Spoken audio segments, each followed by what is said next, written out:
I'm Joan Quinn, and welcome to the Joan Quinn Profiles. Waiting to be profiled is author Jason Hughes and performer David Jahn. Author Jason Hughes was born and raised in Connecticut. He went to Tyler Junior College in Texas, earned a Bachelor of Arts at Northeastern University in Boston, and a Master's in Holistic Medicine from Salve Regina in Connecticut. All the years in school, Jason, were you playing tennis? Many of the years I was playing tennis. Yes, very Is that much so. one of your first loves? It's definitely my first love in life. I've been a tennis pro on and off for about 20 years.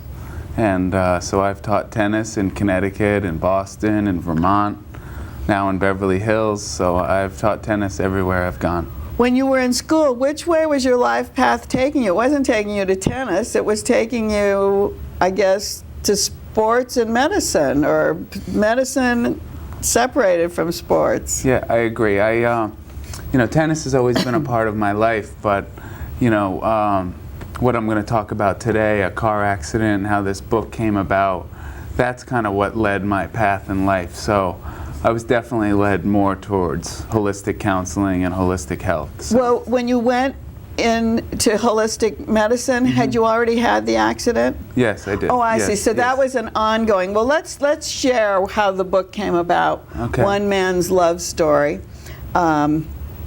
Jason Hughes, a near-death experience. Right. You talked a little bit about an auto accident. Tell us what happened.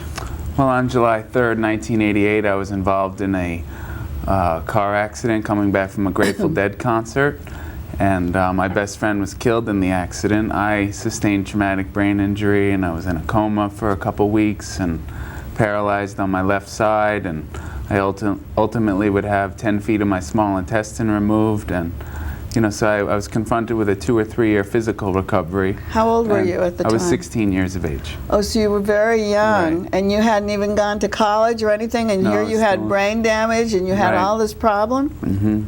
So that's kind of your question. That's kind of how my path in life was clearly changed. After seeing the light in this near-death experience, that was my wake-up call in life. And ever since that age, a young age, I was aiming to live a holistic lifestyle. But do you think because of your athletic ability that you were able to survive that accident and you had a stronger core within you? I think it certainly played a role. I'd say the biggest thing with traumatic brain injury is youth, having youth on my side. And I was probably a young 16 years of age, so I was still growing. I see, in that respect, exactly, I see. Yes. Mm-hmm. Why did it take you so long to write it? Write the book? Well, it took me 9 years to write it. You've been writing for that long? No, I didn't start writing the book right after the accident. It took a few years. I started the book about 9 years ago. So, this book is about me pouring my heart out. It's just as much about the reader as it is about me. Although I share my story, it's ultimately just about connecting and relating with people. Well, you had this big awakening, which was emotional and physical, I guess. Very much during that so. time. Did it stay with you as you were going through college? Oh, absolutely. Did the emotional part come about right away? I mean, did you realize what was happening? Yeah, absolutely. It was that was the biggest wake-up call, spiritually for me. I see. And so it was a part of my, just became a part of my existence, and it became everything for me in life. I started to ask questions differently within and without myself, and that's what became important to me. All the time in school then, all the time you were in college, and then going and taking these classes in holistic medicine and going to special places. What do they teach you? What do you teach people to do in the book? Well, I offer a holistic approach to life, and I think that's an integration of mind, body, and spirit. So that's what I'm trained to do. So how do you maintain that? How do I maintain or that? how do you maintain the combination of mind, body, and spirit? Well, I think it's a discipline, and I practice it every day through not only what I eat, But you know, I don't just get up in the morning and race right out of bed. I spend plenty of time with myself, whether it's prayer or meditation, and you know, because our mind is a powerful tool as well.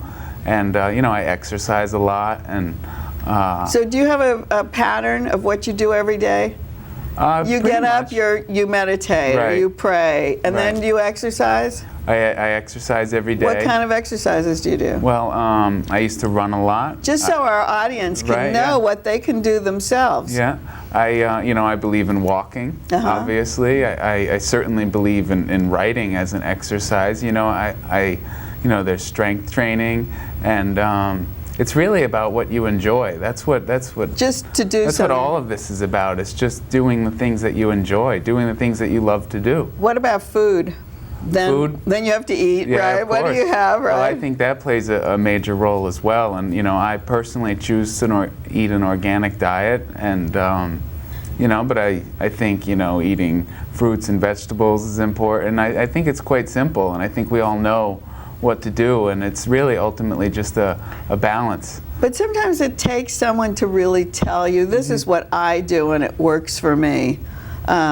Because obviously there's no weight problem involved in anything, right? No. So you just eat, what, fruits and vegetables? Well, no, I eat a lot of protein, and yeah, that's pretty much it. I eat a lot of protein. I don't eat too much pasta and things like that. I see. I like sushi, you know, really a lot of seafood. I definitely like a lot of seafood, and yeah, a lot of fruits and vegetables. The other thing I think you point out in the book is this positive attitude Right. that you take. Right. You know, and I think that just stems from, you know, seeing the light. And you know, that's the biggest thing, was just a shift in consciousness. Like, I knew I would never want to consider a dark approach to life again. You know, it doesn't mean I didn't stumble and fall, but I really do keep things very positive. And you know, I strongly believe in, you know, positive affirmations, and you know, I believe we literally create our life one word, one breath at a time. To you know? each other, Yeah. also, Yeah, not of only course. yourself, but interacting Yeah, with. I mean, what happens within ourselves, obviously, that also improves our relationships with everyone else. I want to get to the point of what you're talking about, but you've taken this into the schools and you've talked to youth to connect with them. What do you tell them? Well, I'm very honest, first of all. I think that's a big part And of do it. they read that? They know yeah, they that definitely pick up on it. And you know, in this book as well, you know, my audience sees that I'm pouring my heart out, and it's really about connecting with their heart as well. So, and I did work within a school system for 5 years before moving to California. Did you? What did you teach them? Was it in a big auditorium situation or in the classrooms? Well, both. I did work in a classroom, and but I also did some public speaking. So, you know, so again, how do you inspire kids to follow a path like this? Right. Well, you know, if I can touch one kid, then it's worth it. You know, That's right. I certainly can't say I can get through to everybody, but certainly honesty is a big part of it, and I think maybe just the way I communicate with them, and you know, they like me, and yeah, I mean, I can relate to them. That probably comes about as being a tennis teacher, or maybe tennis teacher comes about because you can relate to kids or relate to people. You know, I love teaching tennis, and I do the same. You know, I think what I do with people to connect with them is really, and that's what I'm trained to do, is just embrace a person, a client, a friend, a lover, whatever it is, on whatever level, you know, they're on, and I build from that. So you know, even if it's a teenager or an adult, I just embrace a person on whatever level they're on. Do we have a movie or a TV series coming from this? Absolutely. We do? Yeah, absolutely. No, this book will be a movie as well. I think it's really an important book. It'll be an important movie for people, because it's really just about uniting. And so it's really just meant to be a positive, uplifting book. Thanks. All right. Thank you so much. Thank you. Thanks, Jason Hughes. Okay. And don't go away. We'll be right back with David Jahn.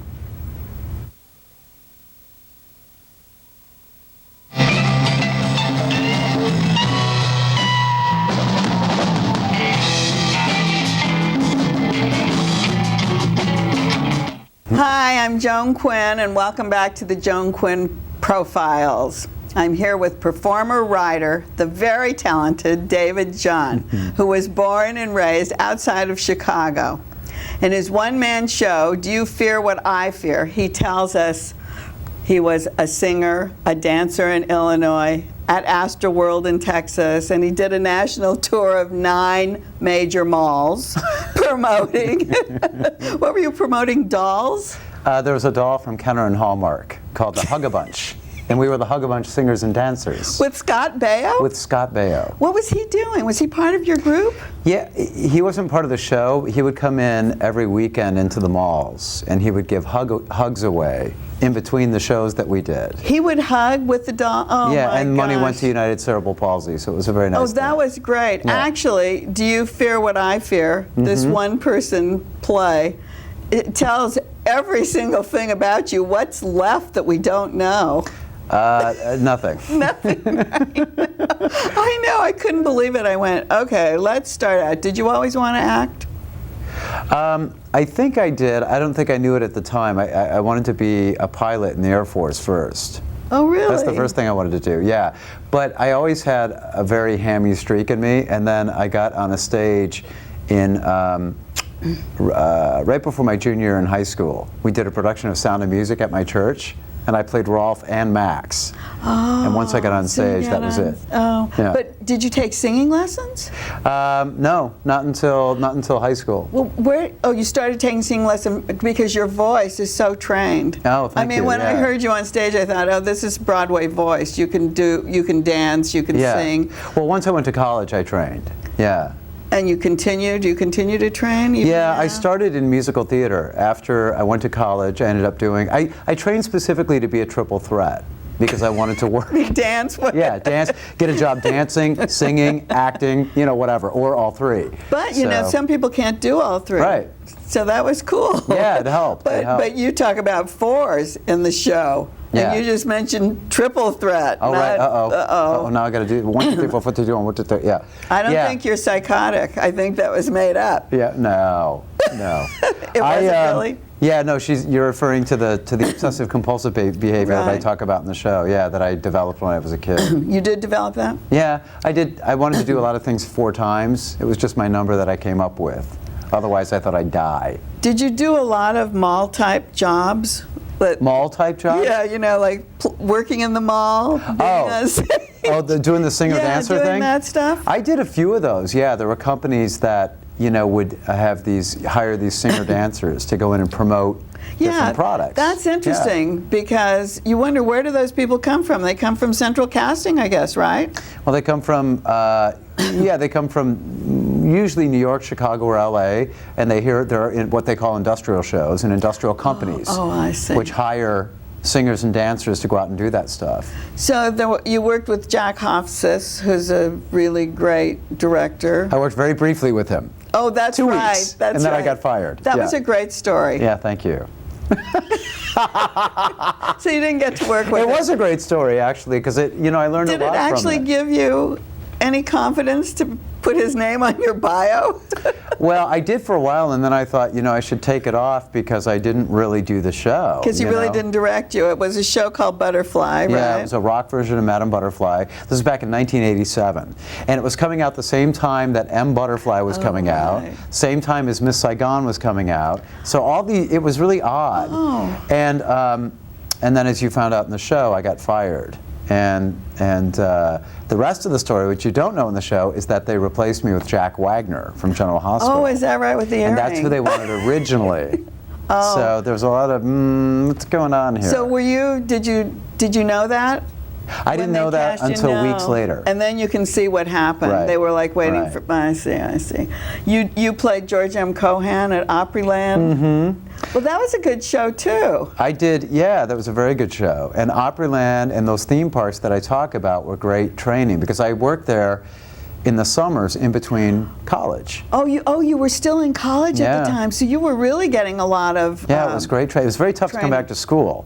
I bet. So I was getting paid very decently to perform and I was thinking, Everyone loved you. everyone. Everyone clapped. What was the George M. Cohan? What were the some of the lyrics? Is that there's all those classic American, every